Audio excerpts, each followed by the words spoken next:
Centenas de pessoas reuniram-se na terça-feira em frente à esquadra central de Southampton após a divulgação das imagens de câmaras corporais que mostram como os agentes da polícia lidaram com um incidente ocorrido em dezembro passado, que terminou com a morte de um jovem estudante. A polícia foi alvo de uma chuva de tijolos, cadeiras, latas e outros objetos, o que acabou por forçar os agentes e 3 carrinhas da polícia a recuarem da linha de segurança estabelecida. A ministra do Interior britânica condenou o protesto, acusando os manifestantes de se aproveitarem da tragédia para incitar à violência e à desordem. O ativista político Tommy Robinson afirmou que os britânicos são tratados como cidadãos de segunda classe no próprio país. Henry could have been your son. Henry could be your son. This has gone on for so long in every town and city across our country. Where as white people we're treated as second-rate citizens by our own government, by our own police force. Henry Novak foi esfaqueado até à morte. O assassino Vikram Digwa, de 23 anos, mentiu à polícia, dizendo que tinha sido vítima de um ataque racista por parte do jovem britânico. A polícia prosseguiu com a detenção do jovem, apesar deste dizer repetidamente que tinha sido esfaqueado e que não conseguia respirar. França entrou no périplo do novo primeiro-ministro húngaro, que já tinha visitado a Áustria, Polónia, Alemanha e Bruxelas, sede da União Europeia. No Palácio do Eliseu, Péter Magyar prometeu combater a corrupção. Sublinhou que a medida será benéfica não só para os húngaros, mas também para os investidores franceses. Magyar insiste que dessa forma os negócios na Hungria poderão ser feitos com muito mais confiança e transparência.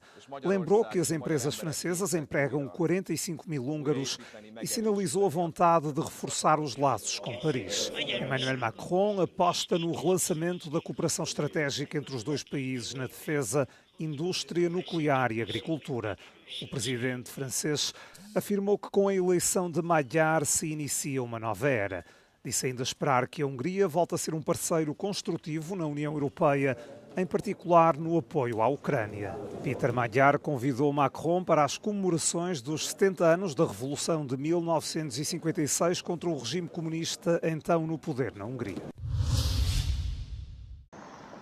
Há anos que os Estados Bálticos, encurralados entre a Rússia e a Bielorrússia, alertam para os riscos da invasão em grande escala da Ucrânia na região. No passado dia 20 de maio, o exército da Lituânia deu indicações para que a população se recolhesse em abrigos devido à presença de um drone no espaço aéreo do país. Muitos residentes queixam-se de que os planos de emergência não estão totalmente operacionais. We knew the shelters. We went to one of them, but it was covered in cobwebs and it seemed that no one is there for sure, or it wasn't unlocked for a really long time and it wasn't marked. So we then passed another one that also didn't have any signs. And then we came to the one that I'm standing next to at the moment. And yeah, it's the biggest shelter, it seems, from the maps. And we couldn't get in for like 18 minutes probably. A primeira-ministra da Lituânia, que também teve de se abrigar, reconhece os problemas, apresentou um pedido de desculpas e prometeu uma revisão dos procedimentos. I think that you cannot be fully prepared for all the situations and actions.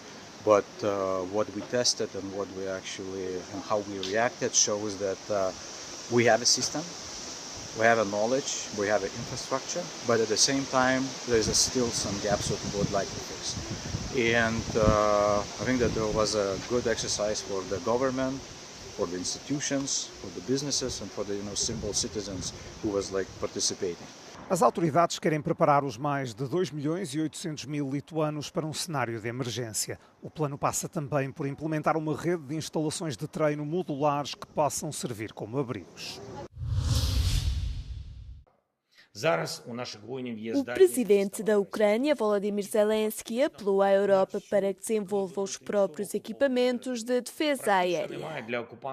Pediu ainda um maior apoio por parte de Washington na sequência da mais recente vaga de ataques russos com mísseis e drones contra o país. Nas redes sociais, Zelensky afirmou que a Europa necessita da própria defesa antibalística para que a guerra possa finalmente chegar ao fim. Acrescentando que a assistência dos Estados Unidos no fornecimento de mísseis para o sistema Patriot é absolutamente necessária. Zelensky alertou ainda que o último ataque em larga escala foi uma demonstração absolutamente clara por parte da Rússia de que os bombardeamentos continuarão se a Ucrânia não for protegida. As declarações surgem após uma ofensiva russa contra a Ucrânia na madrugada de terça-feira, que matou pelo menos 18 pessoas e feriu outras 100. A Força Aérea Ucraniana confirmou que a Rússia tinha lançado 73 mísseis e mais de 600 drones durante o ataque e que a maioria deles foram abatidos com sucesso. Só no mês de maio, Moscou lançou um número recorde de 8.150 drones de longo alcance contra a Ucrânia. E embora Kiev tenha conseguido interceptar cerca de 90% de todos os alvos inimigos nesse período, as autoridades destacaram que o país continua a ter dificuldades em abater mísseis balísticos sem equipamento ocidental adicional. Mais de um mês de protestos na Bolívia e cerca de 100 bloqueios de estradas deixaram cidades como El Alto e La Paz isoladas. A escassez de alimentos, medicamentos e combustível está a agravar-se. O otimismo inicial em torno de Rodrigo Paz, que chegou ao poder com o apoio do presidente dos Estados Unidos da América, Donald Trump, deu lugar a uma profunda incerteza económica. O ministro da Defesa da Bolívia e a ministra da Educação apresentaram na terça-feira a admissão perante esta crescente crise política e social que o país atravessa. Trabalhadores de vários setores, como agricultores, mineiros, transportadores e professores, denunciam o aumento do custo de vida e a eliminação de subsídios. O governo acusa o ex-presidente Evo Morales de incentivar as manifestações enquanto opera na clandestinidade. Embora a Paz tenha tentado aliviar as tensões ao reduzir o seu próprio salário para metade, a polarização a nível internacional e o descontentamento público continuam a aumentar. A oposição está agora a considerar a realização de um referendo de destituição para determinar se o presidente deve permanecer no cargo. A polícia caniana matou a tiro 2 pessoas que protestavam contra um plano apoiado pelos Estados Unidos para estabelecer uma instalação de quarentena para o ébola no centro do Quênia. A polícia utilizou gás lacrimogéneo e munições reais contra centenas de manifestantes reunidos perto da base aérea de Laikipia, em Nanyuki, que tem sido recentemente utilizada pelas Forças Armadas dos Estados Unidos na resposta ao vírus. Os manifestantes marcharam em direção à base militar, bloquearam estradas e queimaram pneus durante confrontos relacionados com os planos do governo de construir uma instalação de quarentena com 50 camas para alojar e monitorizar pessoas expostas ao ébola. O plano decorre de um acordo bilateral entre o presidente queniano William Ruto e a administração do presidente dos Estados Unidos, Donald Trump. Relatos indicam que a instalação será utilizada para cidadãos norte-americanos assintomáticos, missionários médicos e outro pessoal que possa ter sido exposto à estirpe bundibugio do ébola. O Quênia ainda não registrou nenhum caso até ao momento, mas o vizinho Uganda registrou 11 casos, incluindo uma morte. Os organizadores do protesto acusaram os Estados Unidos de transferir riscos de saúde pública para o Quênia, argumentando que o país não deveria acolher pessoas potencialmente expostas ao vírus.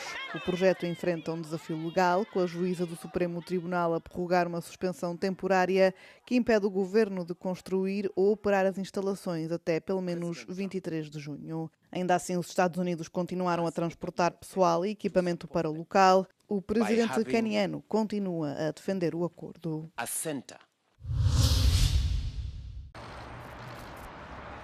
Donald Pols, ex-diretor do grupo ambientalista neerlandês Milieudefensie, criou polémica no mês passado.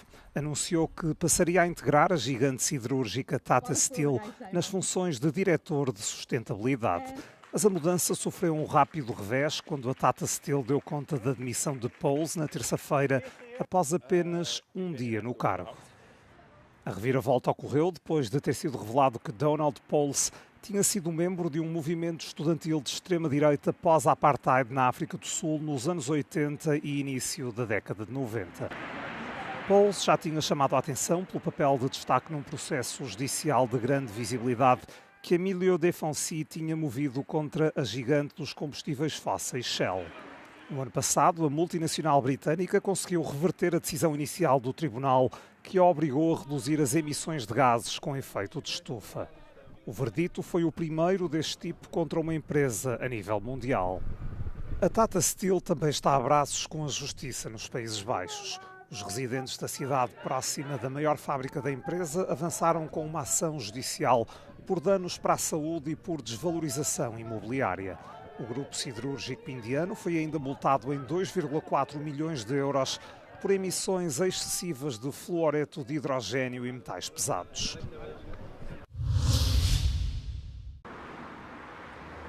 Há 80% de probabilidade de o fenómeno climático El Niño ocorrer este verão entre junho e agosto. O alerta é da Organização Meteorológica Mundial. A Europa deverá enfrentar um calor extremo com maior risco de seca e inundações em algumas áreas. De manière générale, El Niño a pour conséquence sur la planète de causer un réchauffement, même s'il est temporaire. Or, très souvent, après un épisode El Niño, si on prend le dernier en 2023, l'année qui a suivi a été l'année la plus chaude jamais enregistrée, 2024. Et donc, de manière générale, les températures planétaires devraient être élevées. O El Niño é um fenómeno climático natural caracterizado por temperaturas da superfície do mar acima da média no Oceano Pacífico. Os efeitos variam consoante a intensidade, a duração e a época do ano em que se desenvolve. El Niño, autant le phénomène se déclenche dans le Pacifique équatorial, quelque part ici, et puis ça se réchauffe. Mais ce qu'il a comme conséquence, c'est qu'il modifie les vents et puis il modifie la distribution des pluies. On aura comme des déplacements des cellules pluvieuses. Et la conséquence, c'est qu'il y a des grosses régions comme ça, comme l'Australie, comme le Sahel, comme le nord du Brésil, qui vão se retrouver dans des situations où ils auront moins de précipitations. Por outro lado, os especialistas alertam que o El Niño poderá causar inundações noutras regiões, como o leste da África.